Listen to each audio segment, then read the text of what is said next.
Welcome, I'm Catherine Hadro, and this is EWTN Pro-Life Weekly. Pro-life in a pandemic. Pro-lifers counseling outside a North Carolina abortion facility during the coronavirus pandemic are arrested. David Benham of the Benham brothers was one of those pro-lifers. He joins us to share his experience. Supreme measures. The High Court will hear oral arguments for the Little Sisters of the Poor over the phone next month.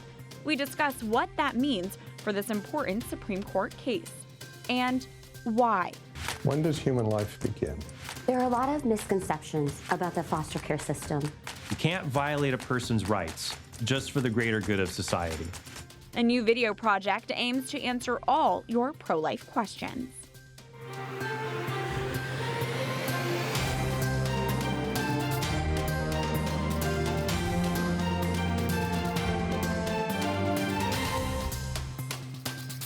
Pro-lifers have been subject to a growing number of threats, citations, and arrests outside of abortion facilities, many of which remain open during the coronavirus pandemic. One incident involved 8 arrests in Charlotte, North Carolina in early April, when the Charlotte-Mecklenburg Police Department tells EWTN Pro-Life Weekly officers observed approximately 50 protesters congregating outside an abortion facility. Police say the gathering was determined to be a violation of a prohibition on mass gatherings in North Carolina's stay-at-home order, and those who exceeded the 10-person limit outlined in the order were asked to leave. Those who refused, police tell us, were issued citations. Several decided to remain and were then arrested for their refusal to disperse. One of those arrested included David Benham of the Benham brothers fame. Benham is a former professional baseball player, entrepreneur, best-selling author, and now chairman of the pro-life group Cities for Life. Here is a video Benham posted of his arrest.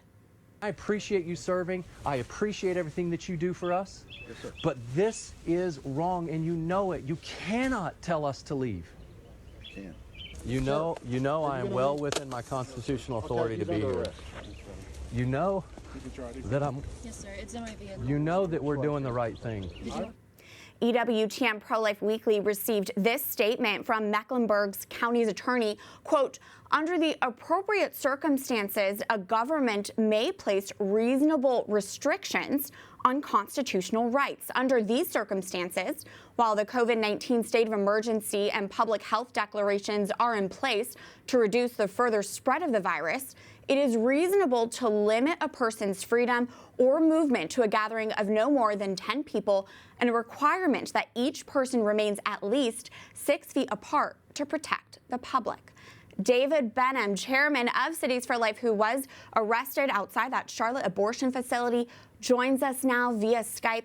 David, thanks for being with us. First off, can you give us your account of what happened outside the Charlotte abortion facility on April 4th? Well, it's clearly viewpoint discrimination. And I was drinking coffee with my wife on Saturday morning, and I got a phone call from our attorney early, around 7:30 in the morning, saying, "Hey, David, listen, we have some sidewalk counselors that are down at the abortion facility. That is essential business in North Carolina. And we've got a lot of police officers that are there saying that they may make arrests." And I'm like, whoa, hold on a second. First of all, we are a federally recognized 501c3 public charity. We are well within the provisions of essential businesses giving social services. That said, we also have only a skeleton crew of sidewalk counselors. We only had 3 sidewalk counselors there, and we were going above and beyond practicing social distancing with spacing out our sidewalk counselors, talking, not touching, all of these things. So I show up at the abortion facility around 8:30 Saturday morning, and one of the officers came right over to me and said, "Sir, you cannot be here. This is a gathering of more than 10 people. And of course, I went back through it. No, there are not more than 10 people here. In addition, I'm the chairman of the board with Cities for Life. We are an essential organization inside the provisions of this statute." So he refused to listen to me and unfortunately made the arrest. So it's safe to say you do not agree with how the Charlotte-Mecklenburg Police Department depicted the series of events leading to your arrest? Well, of course not. The only reason why they were arresting me is because of where I was standing. Now, they cited me for gathering more than 10 people. There weren't more than 10 there. You can't see it on video. You can't see it in any pictures. There were not more than 10 there. However, I'm also part of Cities for Life, which is a federally recognized public charity.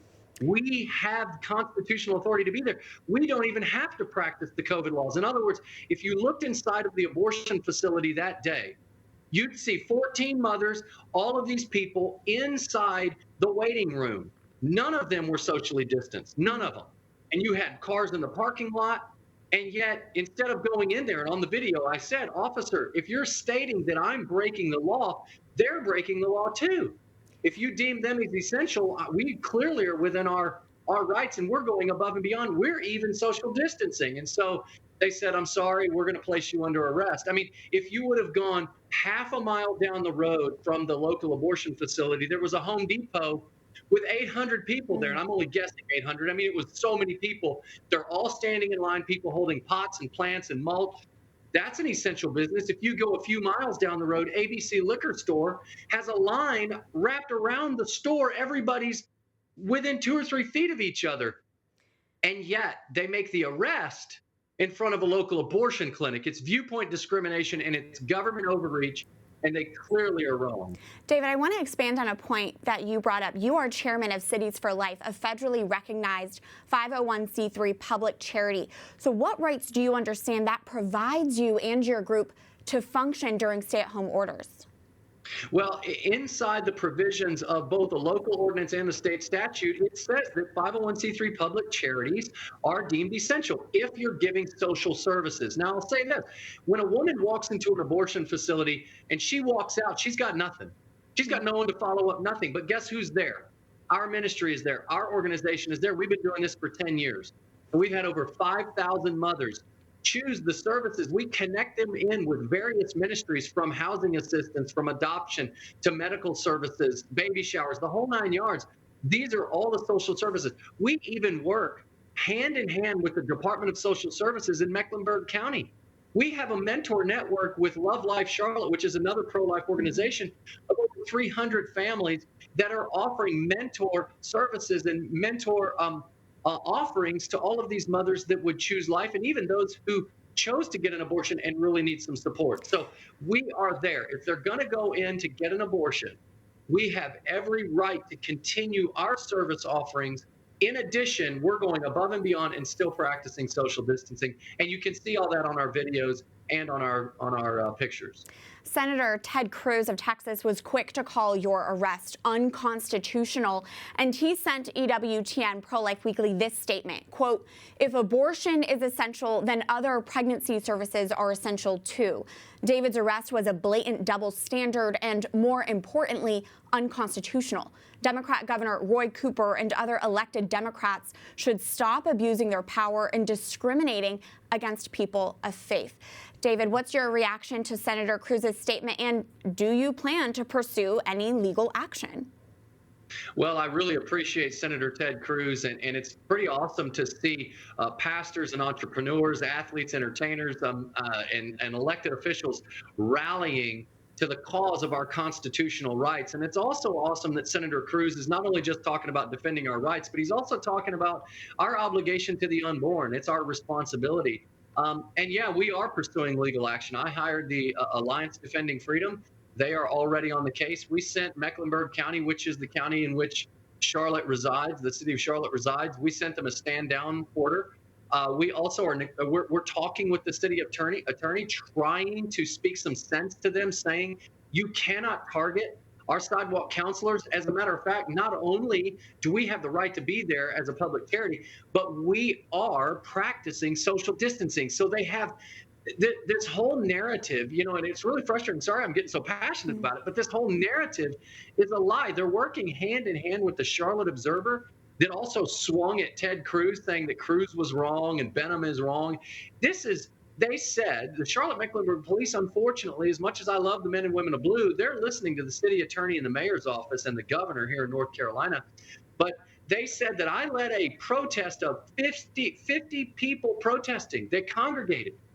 That is insane. There weren't even 50 people there. That's just, but it's really, it's gross government overreach. My First Amendment rights do not go out the door in the midst of a global pandemic. And I get it. We're in a global pandemic and we are practicing social distancing and we do love our neighbor and we are honoring our laws. It's the It's the Mecklenburg Police Department, it's the mayor's office, it's the city attorney that are not honoring our God-given rights. Well, we are so grateful that you joined us to share your perspective of these events. This is an important conversation right now that the pro-life movement needs to have amidst this pandemic, and we're grateful that you're there to support moms and women in need. David Benham, chairman of Cities for Life, thank you. Thank you for having me. We continue our conversation on the pro-life movement amidst the coronavirus pandemic with Susan B. Anthony List President Marjorie Dannenfelser. She joins us via Skype from Arlington, Virginia. Marjorie, David Benham believes pro-life Americans are being targeted right now amidst this pandemic. Do you agree with that analysis? Well, there is no question that just in every other major crisis that it seems like this country has had in modern times, Planned Parenthood has come in to say we are the answer to everyone's problem. And the answer is more abortion, in this odd flip-flop sort of way of thinking about life, where we're fighting for life, literally, in our homes right now. And during Hurricane Katrina, during 9/11, the response was always, here are more abortion problems. So in terms of people who are actually on the front lines, helping women who are more isolated than ever, that are trying to make their way into an abortion clinic for a solution to their problem, more than ever, it is vital that sidewalk counselors that are truly the civil rights workers of this day are allowed freedom to have conversation. They may be the only other conversation that woman is ever going to have about an alternative to abortion, whether it's adoption or whatever else, before she makes a deadly choice for her baby and a life-changing choice for herself. For our viewers who may not know this, Marjorie, you hail from North Carolina yourself, where these arrests took place. Can you put into perspective for us, what is the role of the pro-life movement in North Carolina right now, especially in the context of the 2020 presidential election? Well, my heart is very much there, and many of our plans are emanating from there. Really, as North Carolina goes, so goes the country in a lot of ways, because it's a really pivotal state for the presidential election and for the balance of the U.S. Senate. It could go the way of Virginia, which went completely in the blue, liberal, pro-abortion direction, or it could go the way of Ohio, which has broken out as pretty much a red state when it comes to life and voting for pro-life candidates, including the presidency and the Senate. So our folks have divided up North Carolina in the most important places to be. Our canvassers are going door to door. Well, they were going door to door, and now they're making phone calls every single day. Almost 200,000 visits or calls have occurred since late fall. Really just surprising North Carolinians of what is at stake in the coming election, like we're doing in all the other battleground states, and the unbelievable contrast and choices we have to make that will really determine the future of the Supreme Court and pro-life laws, generations and generations. Moments we never get back, and we have to get right this time. Marjorie, we are seeing a high number of jobless claims and a lot of uncertainty and unknowns about the future right now during this pandemic. What does that mean when it comes to sidewalk counseling and the importance of pro-lifers reaching out to women in need right now? Yeah, all of us at home are thinking about the most vulnerable in our society right now. Who needs our help the most? Isolation, lack of funding, desperation is rampant.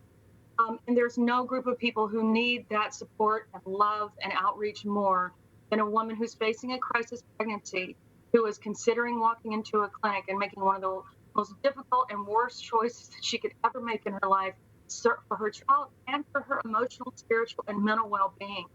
Those frontline workers, those people having those conversations, offering spiritual, physical, all sorts of other help to help those women through those crises. And this particular moment is so important. There's lots of also terrible, bad information out there about how coronavirus could affect an unborn child.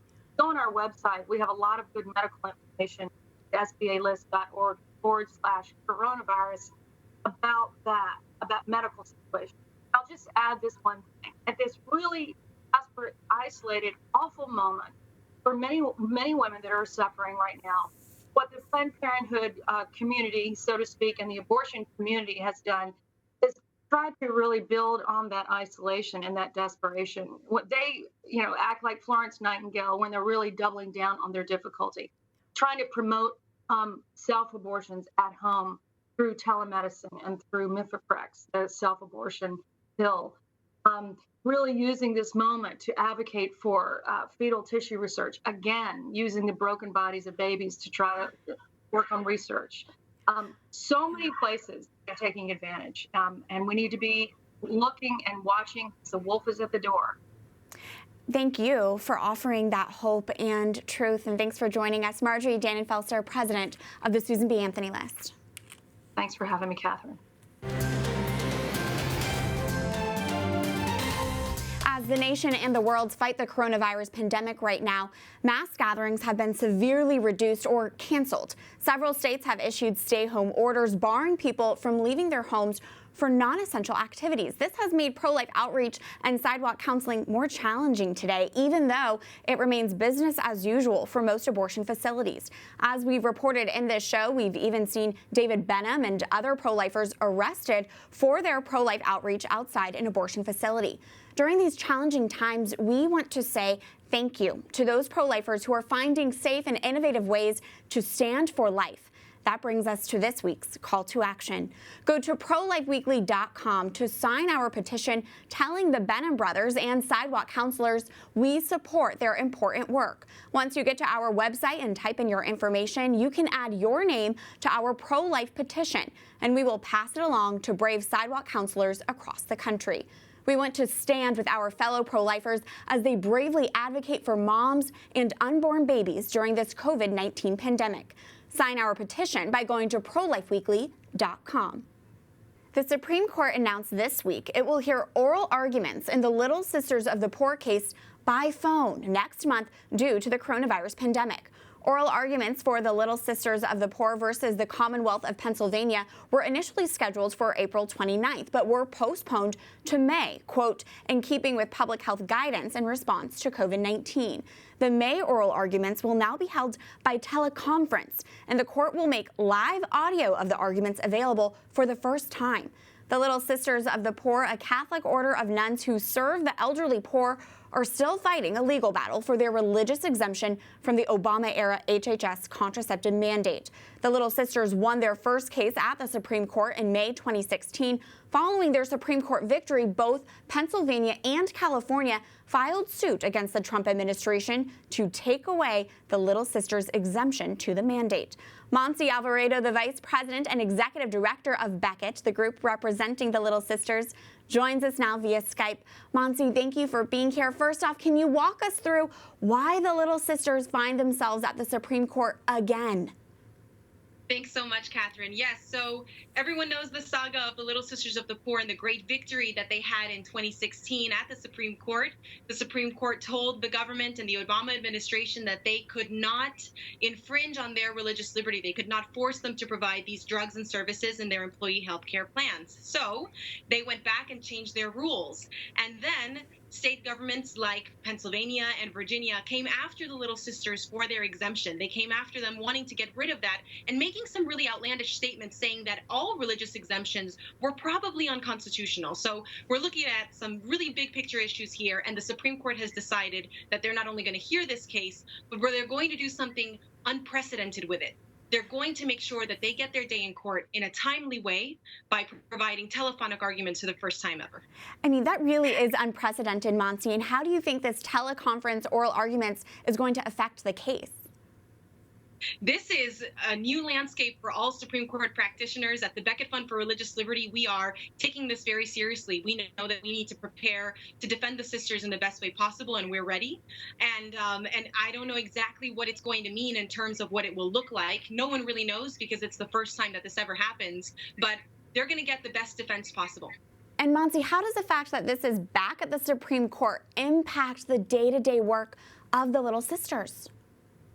You know, the Little Sisters of the Poor wish that they didn't have this hanging over their heads, but they're prayerful, faithful women, so they know that God is going to take care of it, and they're focused on their residents and their patients. And right now, during this crisis, we're so grateful that they exist. I know the entire nation is looking at that partnership between the government and religious groups to make sure that everyone has the health and safety and protection and access to care that they need. So their focus, laser-like focus on the reality of their patients and their residents and making sure that they make it through this epidemic safely and healthy. That's inspiring. And Montse, what's your response and Becket's response to California and Pennsylvania's lawsuits that essentially claim Catholic nuns are required to be distributors of contraception? These are ridiculous lawsuits. These are lawsuits that the Supreme Court unanimously, but also the former administration admitted that they're frivolous, that they're for political points. This is unconstitutional. We know this. The court knows this, and the sisters are going to get what they deserve, which is to have their exemption and continue their good work and have this lawsuit go away. So we're confident in the arguments that we will be making, and also know that everyone has their listening ears on, and religious groups have a very special place in American society. Montse, and finally, I just can't help but think how this coronavirus pandemic really underlines that we need the little sisters of the poor now more than ever. Absolutely. We need them to continue their care for the elderly, poor, and dying, and their spiritual and physical accompaniment of them. This is the moment for them to shine and do their work without frivolous lawsuits. Amen. Montse Alvarado, Vice President and Executive Director of Becket, thanks for joining us. Thank you so much, Catherine. Coming up, do you have a pro-life question you need help answering? We tell you about Students for Life's new project created to help you answer all the tough why pro-life questions.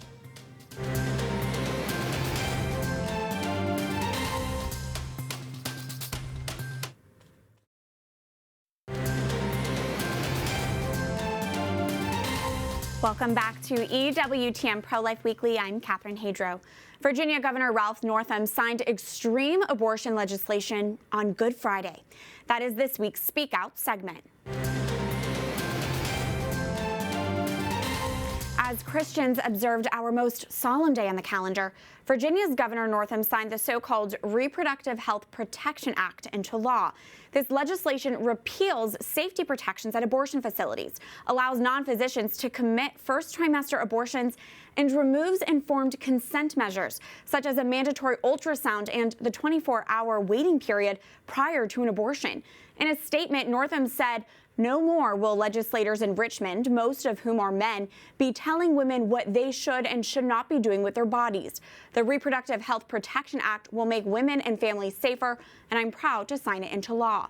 Virginia's bishops, Michael Burbidge of the Diocese of Arlington and Barry Nestout of the Diocese of Richmond, condemned the legislation in a joint statement, writing, quote, "We are deeply saddened and disappointed by his signature of this legislation. That he would take this action on Good Friday, one of the most solemn days for Christians, is a particular affront to all who profess the gospel of life." Northam signed this extreme pro-abortion bill under the cover of both a global pandemic and on Good Friday, the very day we as Christians fast, pray, and remember our Lord's suffering and death on a cross for our sins. On the day our Lord sacrificed his own body for us, one of our own governors signed a bill sacrificing the bodies of the unborn. Northam's claim that this bill will make women safer is outlandish, as it allows non-doctors to perform an invasive procedure. What an irresponsible claim, as Northam himself is a physician. He knows better. Virginia's bishops are right that this is an affront to all who profess the gospel of life. We should pray for Northam's conversion and for the state of Virginia. And we should remember that we are an Easter people after all. And we should hold on to hope that one day the abortion industry will come to an end and we will all work to defend the sanctity of life. When defending the truth on life, pro-lifers often face a variety of questions. For this week's Pro-Life Focus, we're highlighting a new project that aims to equip the movement with the right answers. When does human life begin? There are a lot of misconceptions about the foster care system. You can't violate a person's rights just for the greater good of society.